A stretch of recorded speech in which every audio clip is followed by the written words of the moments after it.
Pinangangambahang masusundan pa ang pagputok ng Bulkang Kanlaon sa mga susunod na linggo. Ayon po sa PHIVOLCS, isa ito sa mga dahilan kung bakit itinaas sa Alert Level 3 ang bulkan. Mula taong 2020, nagsimula ang mataas na aktibidad ng bulkan at tila unti-unti umano itong naghahanda sa malakas na pagputok.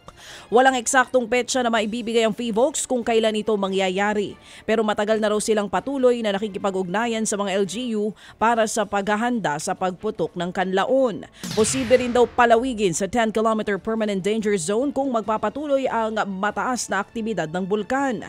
Naritong bahagi ng aming panayam kay Mariton Bornas ng PHIVOLCS.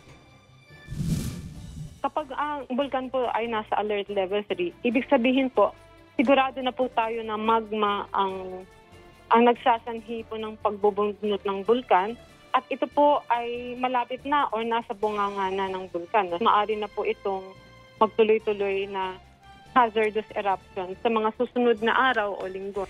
Yan nga po ang tinig ni Mariton Bornas ng PHIVOLCS.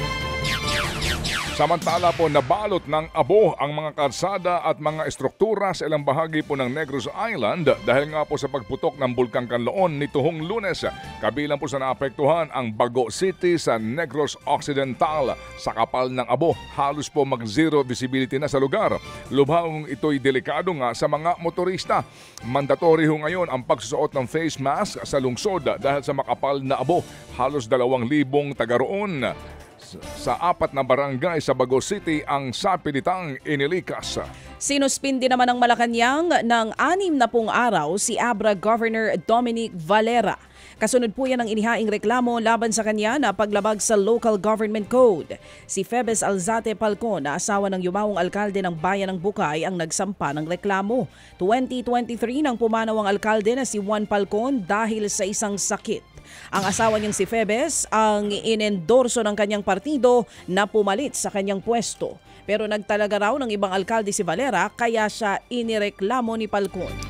Nasabat naman ng mga otoridad ang 30 tonelada ng giant clamshell o taklobo sa Patikul, Sulu.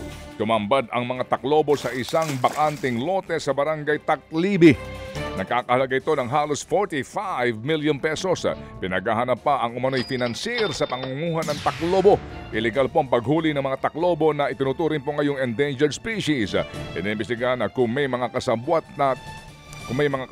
ang suspect na ngayon po'y tinutugis na ng mga otoridad. Patay naman sa pamamaril ang isang magsasakang vlogger sa Uwas Albay. Kinilala ang biktimang si Dindo Batalier. Nasa palayan na pag-aari niya mismo ang biktima ng pagbabarilin ng hindi pa rin nakikilalang salarin.